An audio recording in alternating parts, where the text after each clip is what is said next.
De Kaboul au contrefort de l'Hindoukouche, on a rarement vu ça. Pas un flocon ou à peine quelques-uns, même à 3800 mètres d'altitude à la mi-janvier.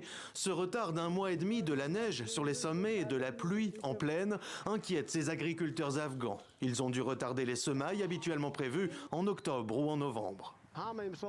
Nous attendons tous la pluie pour qu'il y ait de l'eau dans la rivière et dans les fossés d'irrigation. Nous espérons que cela nous donnera ne serait-ce qu'un peu d'eau pour cultiver 150 à 300 kilos, de quoi passer l'hiver et régler nos problèmes. L'année dernière, nous avions cultivé du blé dans cette zone et tout avait gelé. Nous n'avons rien pu tirer de la terre. Peu importe nos efforts, l'utilisation des engrais, rien n'y a fait. Nous avons tout perdu. Et cette année encore, nous n'avons rien à récolter. Un exemple, s'il en fallait encore un, du réchauffement climatique et de ses conséquences. Aucune précipitation n'est prévue ici dans les 2 semaines, et plus tard les semailles, plus les rendements de la terre sont faibles. Une épreuve de plus pour l'Afghanistan, déjà en proie au risque de famine.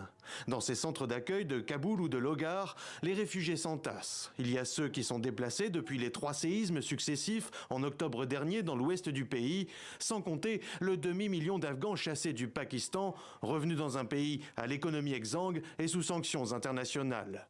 Chacun vient ici chercher de l'argent distribué par le Programme alimentaire mondial, le PAM, avec des fortunes diverses. Je suis très heureux de recevoir cet argent.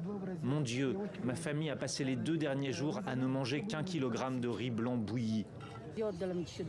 Je suis désemparée. Je suis venue ici tôt le matin et je suis restée jusqu'à 14h30, mais ils ne m'ont pas donné d'argent. D'après le PAM, cet hiver, 15 800 000 Afghans ont besoin d'assistance et près de 3 millions sont en urgence alimentaire. Malgré les besoins, l'appel de l'ONU pour les quelques 3 milliards de dollars nécessaires n'était financé qu'à 40% en décembre dernier.